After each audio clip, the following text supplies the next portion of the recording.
Good evening, YouTube. It's your boy ZuluGullah. Like, share, subscribe, comment.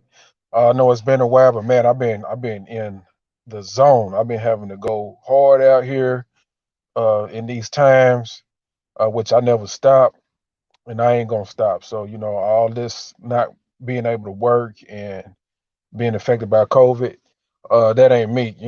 I don't stop. I keep going. Multiple jobs, multiple incomes.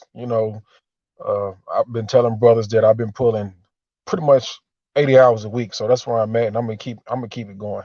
So I ain't gonna stop, man. But I apologize again uh, for not being able to hit y'all up with this big gap of stretch that I've been gone for a minute. I've been trying to peek in there, and then something come up. Y'all probably would have seen or heard the last few streams that I tried to do that I got interrupted because, like I said, my schedule's so busy, and I just had to get right back to it. But You know, I'm gonna do another one after this because it's gonna be related to this. So I'll just speak upon what that'll be when I actually, set that stream up and start talking about it, and go live and post for y'all. But I just want to tell guys because I just keep seeing so many different streams and videos about women choosing thugs, criminals, felons, Pookies, and Ray Rays. And like, I'm gonna be perfectly honest with y'all, right? I was an ex Pookie and Ray Ray. I am now what you call a reformed Pookie and Ray Ray. Even if I have to even deal with that terminology, which it doesn't bother me one way or the other because, you know, I know where I've been at in life. I know where I'm at. I know how long it took me to get here. I know the process and steps I took. Um, Nobody is perfect. Nobody is squeaky clean. There are some things more extreme than others. But being ex Pookie and Ray Ray, myself and reformed at that, uh, I have experience on both sides of the spectrum when you talk about law abiding versus criminality and all that. I have experience. You know what I'm saying? I also had my childhood experience. I also had experience of when I was a good student, when I was a student athlete. Uh, Even then, I had one fit, on either side of the fence. Then, I would make good grades, play sports, uh, was one of the football stars on the team. I actually had, by the time I was a junior in senior high school, I was busting a 3.8 GPA or higher. Uh, I broke a record for having 100% for a whole semester in high school, historically in the records of that high school, um, in a biology class. So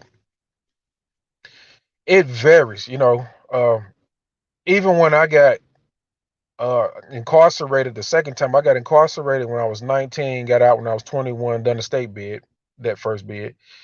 Then I wind up doing 5 years, 6 months federally. Um, Everything basically revolved around just, drugs, getting involved in drugs, trying to be a hustler, grinding. Um, it was just different being born, growing up with kids through the 80s and early 90s. By the time I'm in the mid 90s, you talking about coming right out of middle school, going into high school, you and your friends, 14, 15, 16 years old, we got cars, we're wearing jewelry. I mean, that's just what happened to us. Doesn't make it right, you know. It's just hard to understand when you young like that. That like psychologically, you're not really ready for reality, and you're not ready for comprehension of what's going on around you, and being real cognitive and just conscious altogether. Still doesn't make an excuse for it. I'm just saying it's just easier for you to be affected a certain way like that when you're young and all that stuff is going on, and then you start partaking in it, and it can carry over into your early adulthood. But I was very hybrid up until I was like 24, 25, I was very hybrid. I even hustled on the block and went to college. I went to junior college and community college. 3.8 and 4.0 throughout the course of those things. Um, I get all kinds of vocational training. I got a lot of vocational training and certifications in prison, uh, especially during the federal bid when I had way more time to do and time to spend. Uh, and then I got out and furthered my education by receiving the project management certification. Cost me 5 grand. I paid it out of pocket. And that right there just took my resume to another level. I mean, I've pretty much been employable since 2000. Give me a second. I've been pretty much employable. Testing 1 2.